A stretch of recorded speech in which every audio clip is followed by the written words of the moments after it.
Coucou Audrey. Coucou Elisa, tu vas bien? Ça va très bien et toi? Bonjour à tous. Bonjour à toutes. Alors, de quoi on parle aujourd'hui? Eh ben écoute, tu m'as fait découvrir une vidéo, d'ailleurs on pourra mettre le lien Oui. sur YouTube qui parle des 7 péchés capitaux. Je l'ai partagé aussi avec une autre amie. Et vraiment c'était hyper bien expliqué, hyper intéressant. Ça parlait pas du tout du côté religieux qu'on peut mettre derrière les 7 péchés capitaux. Et je trouvais ça hyper... En fait, ça parle vraiment des défauts qu'on peut avoir et comment, après, les vertus qui vont aussi avec. Ouais. Et j'ai bien aimé. Donc voilà, si ça te dit. Ah ben moi ça me dit, je trouve ça passionnant parce que dans cette vidéo, alors ça parle aussi de l'alchimie, mais pas de l'alchimie opérative où on transforme le plomb en or, mais de cette alchimie intérieure où là pour le coup notre plomb, ça va être ces 7 péchés. Et le travail de l'initié, Ah oui, on va exactement. dire, le chemin spirituel, c'est de transmuter, de raffiner ces défauts, de les élever vibratoirement en une qualité. Et, et c'est pour ça que, vu sous cet angle-là, je trouve ça hyper intéressant parce qu'il ne s'agit pas de dire c'est bien, c'est pas bien, j'ai péché. D'ailleurs, il faut rappeler que l'origine étymologique du mot péché, la définition du mot péché, c'est rater la cible. Donc il n'y a pas de je suis une mauvaise personne parce que j'ai péché, il n'y a pas de dans tout ce qu'on va vous partager, il n'y a pas de jugement, il n'y a pas de culpabilité.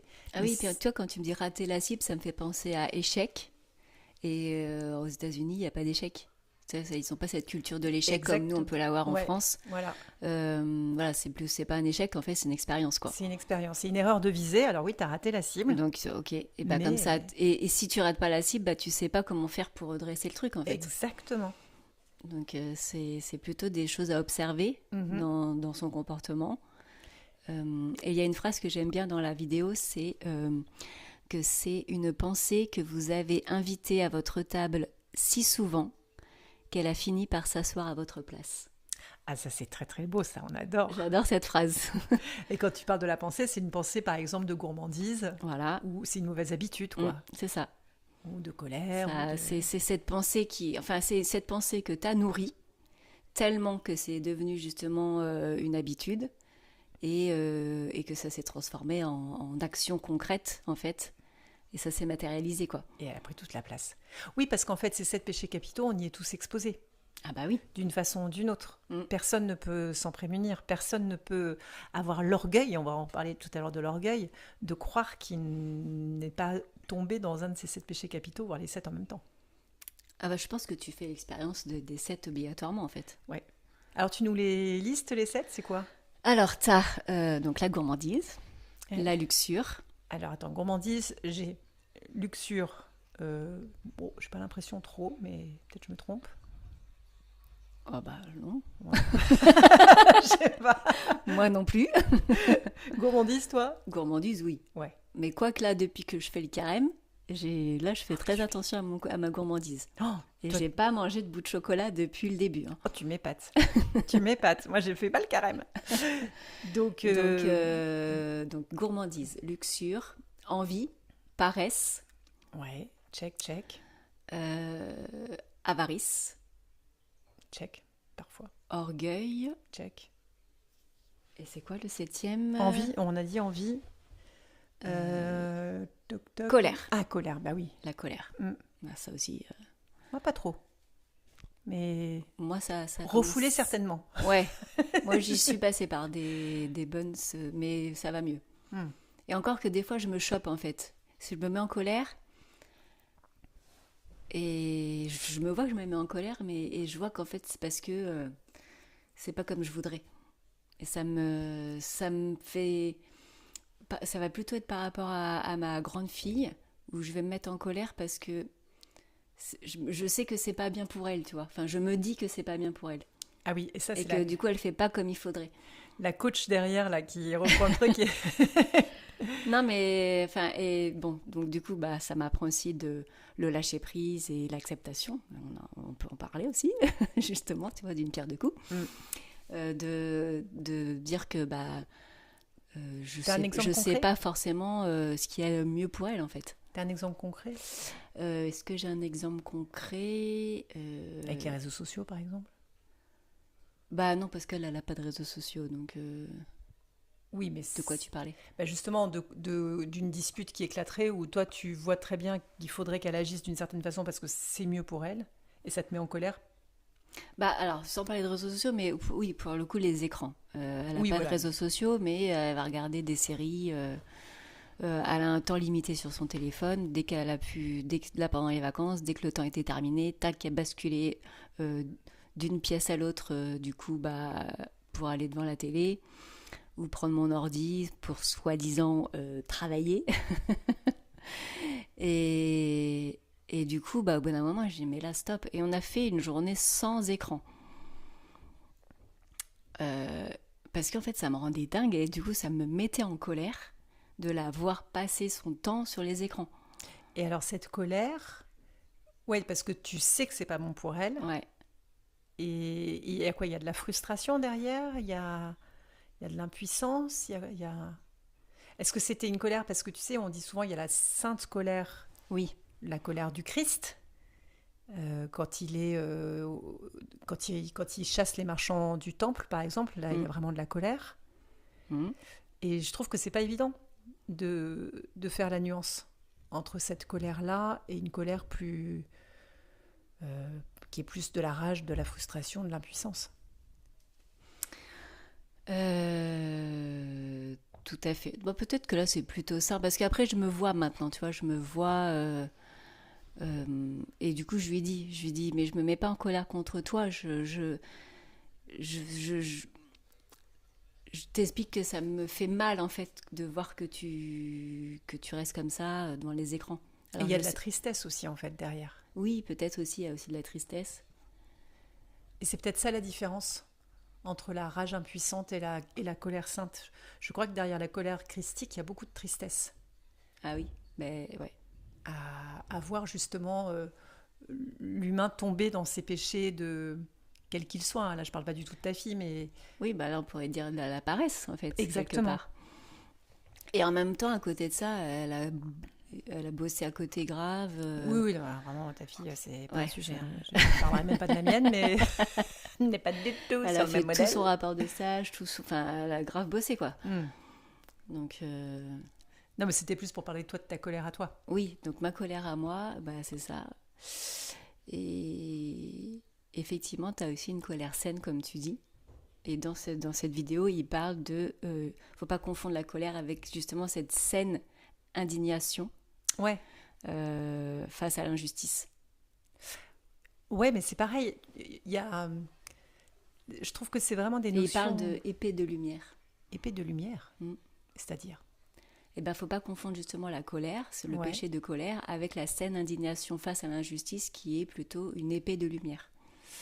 Une épée de lumière, donc qui t'aide à trancher Voilà, ce qui est pas bon, exactement. à séparer le grain de l'ivraie, comme Mm. on dit. Mm. Et ça, moi, c'est un truc qui m'intéresse beaucoup et qui, je trouve que, et pour ça, moi, tu me fascines. Je suis hyper admirative de toi parce que moi, c'est jamais J'adore quand tu me dis ça. T'as vu? Profite, c'est enregistré en plus, tu pourras le réécouter. Ouais. Ou péché d'orgueil ou de... Peut-être. Non, je rigole. Bref, L'ego, quoi. oui, c'est ça. Toi, c'est toujours très net. Tu es sûr de toi que ça, c'est bien et ça, c'est Ah pas oui. bien. Et moi, j'ai toujours une zone d'ombre. Mm. Moi, je suis jamais sûre à 100%. Par exemple, alors évidemment, si, il y a des cas, si je vois un être vulnérable se faire agresser par un prédateur, bon, Mm. là, je me pose pas la question. Mais ça t'arrive pas souvent, ça. Ça m'arrive pas tous les jours, heureusement, heureusement. Mais des trucs, par exemple, si on reprend l'enfant, l'éducation avec Mm. l'enfant, Mm. donc avec ma plus jeune, je n'ai pas voulu mettre de limites parce que dans mon mode de fonctionnement, je me suis dit, je veux qu'elle teste par elle-même, Mhm. tout en évidemment en prévenant, en expliquant, en disant, etc. Sauf que je me suis laissée déborder, enfin on s'est laissé déborder et que ça a pris des proportions qui étaient trop. Mais on n'a jamais réussi en fait à avoir cette espèce de justesse parce que je pense qu'en nous on n'était pas calés. Oui. Et que c'est aussi ça, je pense, la sainte colère, c'est vraiment avoir quelque chose de très aligné, de très droit à l'intérieur de soi, où il n'y a pas un demi-doute Oui, sur ce que tu dis, quoi. sur ce que tu dis, que ça, c'est non, point. Mm. D'ailleurs, dans tout acte de dire non de façon saine, c'est qu'il n'y a pas une miette de possibilité De de faire doute. autrement. Bah oui, bah ça, en même temps, c'est un peu ce qu'on parle souvent du maître intérieur et du personnage. Le maître intérieur, il n'y a pas de doute, en fait. Voilà, c'est une évidence C'est et tu ne peux évident, pas il n'y a faire pas de autrement. justification, c'est clair, c'est cash, c'est comme ça, quoi. Mm. Alors qu'effectivement, le personnage ou la peur, etc., bah, là, ça discute, quoi. Ça Exactement. discute, ça Ça c'est négocie. et si, machin, ça négocie. Mm. D'ailleurs, en parlant de ça, du coup, pour moi, c'est vraiment genre la peur et l'amour, tu vois. Mhm. Et c'est le sujet du coach café du mois. Ah ah, et quand est-ce que c'est ce coach café du mois? Alors là, nous sommes vendredi.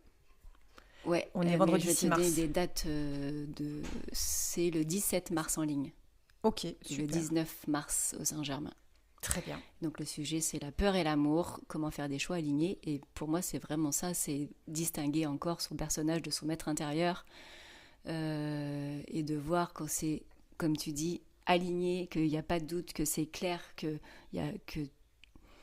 peu importe en fait, si comme tu dis, si c'est dans une colère saine ou pas, etc., il n'y a pas de doute. Oui, il y a une évidence qui se pose et tu te dis... Voilà, c'est évident. Et la peur, c'est voilà, c'est quand tu te poses trop de questions, que tu sais pas, que tu hésites, que voilà. Mm. Mhm. La peur gagne souvent.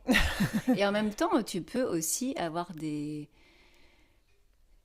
messages de ton maître intérieur, ou enfin ressentir cet élan où c'est juste, et puis après il y a de la peur qui s'installe, Ah bah oui. parce que tu sais pas vraiment où tu vas, mais quand même t'y crois. Il y a quand même, il y a cette peur qui est là, mais il y a quand même par-dessus ça une confiance qui est plus forte. Et cette peur-là, je trouve, quand elle s'installe, elle est moins... elle est moins négociatrice, elle est moins calculatrice, elle est moins manipulatrice. Elle est là, t'y vas, c'est genre j'y vais mais j'ai peur. Voilà, c'est plus un peu j'ai le trac parce que c'est de l'inconnu, parce que je sais pas trop, mais il n'y a pas ce truc, ouais, mais non, parce que tu vois, si tu fais ça, machin, nanani, nanana. Quand t'es porté par cette évidence, il y a moins ce truc-là. J'y vais mais j'ai peur. Voilà, c'est ça. Mais j'y vais quand même. Tu la connais cette ref? Non. Ah bah tu vois, j'avais bien vu que t'avais pas capté. Alors, bon, j'imagine que tous ceux de notre génération ont les refs de ça, des bronzés, quoi. Mais j'y vais, mais j'ai peur quand t'as fait du ski, Josiane. Ah oui, ah bah oui, c'est Josiane, mais évidemment, j'y vais, mais j'ai peur. Voilà. Tout de suite, t'as la combinaison vert amande, les trucs sur les oreilles, Josiane, quoi. Voilà. Mythique. Après, qu'est-ce qu'on a dans les 7 péchés capitaux? Donc là, on a parlé de la colère. Voilà. Moi, il y en a un vraiment, vraiment, il me casse les pieds et j'en ai marre. Et je dis stop, j'en peux plus. La gourmandise. Non. C'est pas celui-là? Non, celui-là, je l'accepte pas trop mal, la gourmandise. C'est l'envie. J'aime pas celui-là. Il est moche. Ah, l'envie. L'envie, c'est quand je suis sur Insta et je scrolle. Et là, Ah, je d'accord. vois une nana qui fait des trucs trop, trop bien. Et je trouve qu'elle est trop belle. Et moi, je me dis, ah, moi, je suis trop moche. Et tu vois, et ah, mais comment elle fait ça, nanana, et moi, je fais rien. Enfin, c'est de la comparaison, mais derrière Ouais. la comparaison, Ah il y a bah de oui. l'envie, en fait. Mm. C'est pas joli, joli, ça. J'aime pas. Et donc, les anciens l'appelaient le mauvais œil. L'envie. Moche. Et pour cause, l'envie est la maladie du regard. Ah bah voilà. Ah bah voilà. Tu vois? C'est la douleur aiguë que vous ressentez lorsque la lumière de l'autre vous éblouit. Je vais pleurer. Donc, au lieu de vous réjouir que le monde soit plus lumineux grâce au bonheur de votre frère, vous ressentez ce bonheur comme une blessure, comme un vol. Et l'envie naît d'une croyance tragique et erronée, celle que la grâce est limitée. Et ouais. Alors qu'en fait, c'est l'abondance, quoi, Bah oui. pour tout le monde. Bah oui. Donc en fait, quand tu es dans l'envie, tu es dans le manque. Ah bah oui, oui. Tu vibres le manque. Tu vibres le manque, exactement. Comment veux-tu recevoir l'abondance quand tu vibres le manque? C'est ça, vous imaginez que l'amour de l'univers est une partie unique, est une part unique, et que si l'autre en reçoit, il en restera plus pour vous. Ouais, c'est l'histoire du gâteau, quoi. Voilà. En enviant la lumière d'autrui, vous niez votre propre étincelle divine. Et donc, la vertu, c'est la bienveillance. La bienveillance envers, donc être toujours heureux pour son frère, pour sa sœur, quand Oui. il rayonne Mm. de sa belle lumière.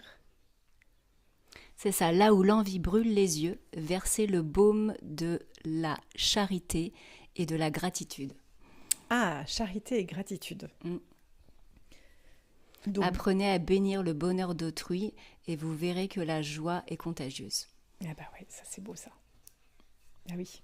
Donc ça, c'est un truc que toi, tu as souvent que tu remarques Bah, quand c'est... tu scrolles. Bah, de toute façon, les réseaux sociaux, c'est un peu ça. Hein. Ouais, je pense que je suis pas la seule. Et en plus, si on est c'est un peu totalement pervers honnête... parce que les réseaux sociaux, tu vois que le bon côté. Oui, exactement. Et alors que ça, moi, j'ai beaucoup pris de recul par rapport à l'envie parce que peut-être que il y a eu des périodes où effectivement, tu regardes les gens, tu te dis, ah là, c'est leur vie, c'est trop bien et tout. Et en fait, maintenant que dans le métier de coaching, en tout cas, ou même toi, dans ton activité, tu dois voir, tu as les histoires des gens. Mm. Et tu vois qu'il y a personne qui a une vie incroyable de ouf. Ah ben bien sûr. Mais là où ça vient activer des parts d'inaccompli en chacun. Et par exemple, tu vois, je vais aller chez quelqu'un qui a une très belle maison. J'aurais pas du tout ce sentiment d'envie. Je vais admirer la beauté des lieux, je vais dire waouh et tout. Et là, je vais me réjouir pour eux et je serai super OK avec ça. Par contre, moi, c'est sur le côté professionnel. Ah oui. Parce que ça touche une part de moi qui croit encore que j'ai pas réussi, que j'ai pas fait ce que je voulais faire, enfin voilà. Ouais, mais après, quelle est la situation de la personne? Parce que moi, j'ai beaucoup... Je vois ce que tu veux dire, où il y a des personnes, des coachs qui ont des super carrières et tout, et en même temps, bah, elles n'ont pas d'enfants, elles n'ont pas de famille, donc on n'a pas la même vie, en fait. Mais c'est ça, on peut jamais comparer. C'est pour ça que ça sert à rien, la comparaison. Et qu'on est tous une source unique.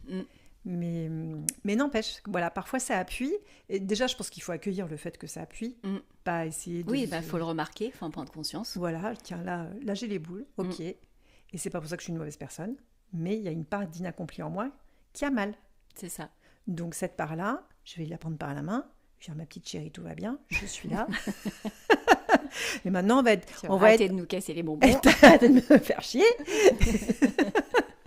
Et maintenant, on va être gentil avec la dame et avec le monsieur, on va dire merci. Et on va faire quoi d'autre? Charité. Donc ça veut dire que, genre, je dis n'importe quoi, le panier de l'autre, il est plein à bord, et toi, tu es là avec ta charité, tu lui donnes la moitié de la pomme que tu as sur toi, c'est ça? Vas-y, il faut m'expliquer la charité bien là. La charité, bah, c'est pas forcément avec la personne avec qui tu as de l'envie, mais c'est dans ton quotidien, en fait, d'être généreux, finalement. Et donc, c'est là aussi inverser la vibration de manque, parce que si tu pars du principe, même si tu n'as pas beaucoup de biens matériels, même si ton porte-monnaie il est vide, que ton compte en banque il est vide, mais que tu es plein d'amour, tu peux faire la charité, entre guillemets, en donnant tout l'amour que tu as à ta disposition autour de toi. Ouais. Enfin, et j'avais vu aussi que pour justement, par exemple, l'amour, comme tu dis, là, tu parles de l'amour, pour avoir... Souvent, on est tous en manque d'amour, voilà, il y a toujours ce manque. Et en fait, je ne sais plus comment c'était formulé, peut-être que c'était dans Conversation avec Dieu, ou Lettre du Christ. Et c'est de donner, en fait, ce que tu n'as pas. Oui. Pour le recevoir. Oui, ouais. C'est ça. C'est vraiment ça. Ça, c'est un concept qui n'est pas évident. Non, dans la voie christique, c'est pareil. Dis, donner ce que tu n'as pas, bah, comment je fais? Mais en fait, tu l'as. Ouais. C'est plutôt croire que tu l'as pas, mais tu l'as. Oui, parce qu'en fait, c'est jamais matériel.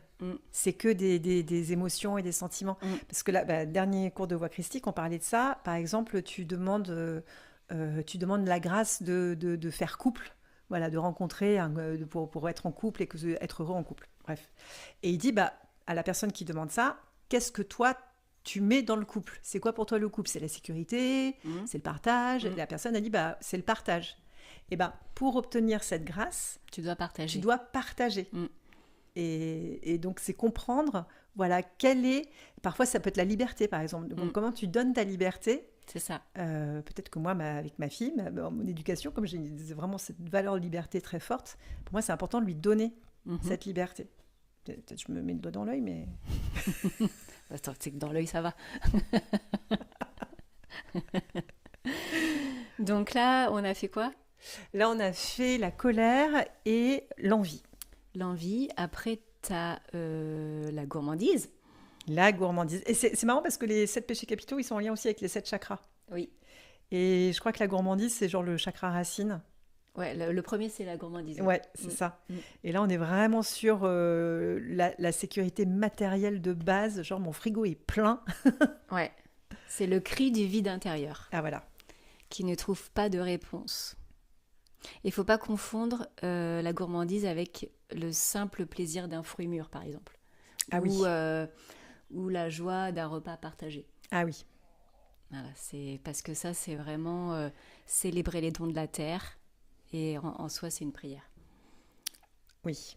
Donc, il ne faut pas confondre la gourmandise avec ça. C'est vraiment, oui, le cri d'un vide intérieur qui ne trouve pas de réponse.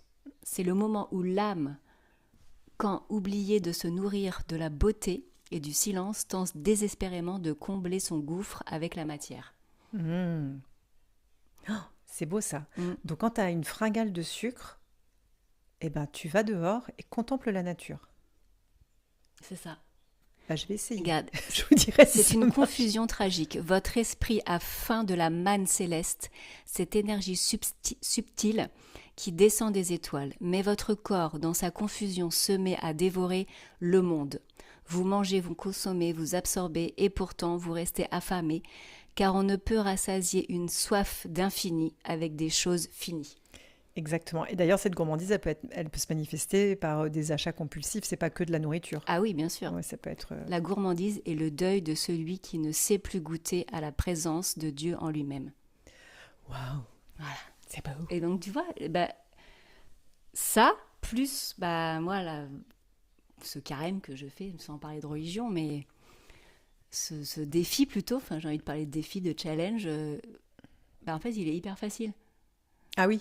Ouais. Alors, Je vois mon mental, je vois mes petites envies et tac, Et c'est quoi alors? À quoi tu dis non? au dessert, au gâteau, au shopping. Ouais. Et j'attends la crise de foie de Pâques. Non, je rigole.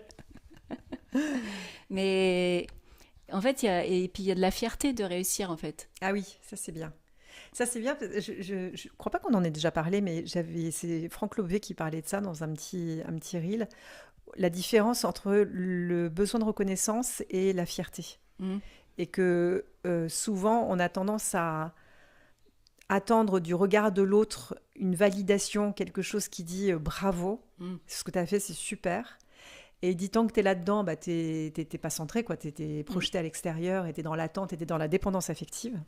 Donc il y a un vide et donc il y a forcément plus de péchés qui peuvent se mettre là-dedans. Alors que l'idée c'est de se recentrer sur soi, de faire les choses pour soi et quand tu les accomplis, d'être fier de soi. Ah c'est exactement ça. Ouais. Parce que là, c'est vraiment moi avec moi-même. Mm. Quand j'ai une envie d'un dessert ou quand on me propose non, non, merci, et que je le fais, je suis fière de moi. Je suis contente le soir quand je vais me coucher, une journée de plus, quoi. Ouais, ouais. Et ça c'est magnifique parce que ça vient pas de l'extérieur. Donc là tu construis ta confiance en toi. Là, c'est vrai, c'est que toi avec toi-même. Et ton autonomie. Et ça renforce ton mental. Ouais, c'est vraiment un bon exercice. Mm. Et je ferai carême quand le carême sera fini. Ça, c'est le côté rebelle. Et moi, j'aime bien le fait que ça soit là l'énergie, toi, qu'il y a tout le monde. Hier, c'était marrant parce que mes enfants ils sont dans une école catholique. Et sur la place, il y a une petite fille qui avait une sucette. Et il y a une autre fille qui passe qui dit... si tu rappelles que c'est carême, et hop, elle prend sa sucette à la place, elle la planque derrière son dos. Oui, mais ça, j'aime pas parce que je trouve que ça fait culpabiliser. Oui, mais parce que là, vois c'est le côté catholique du moi, truc. ça m'énerve.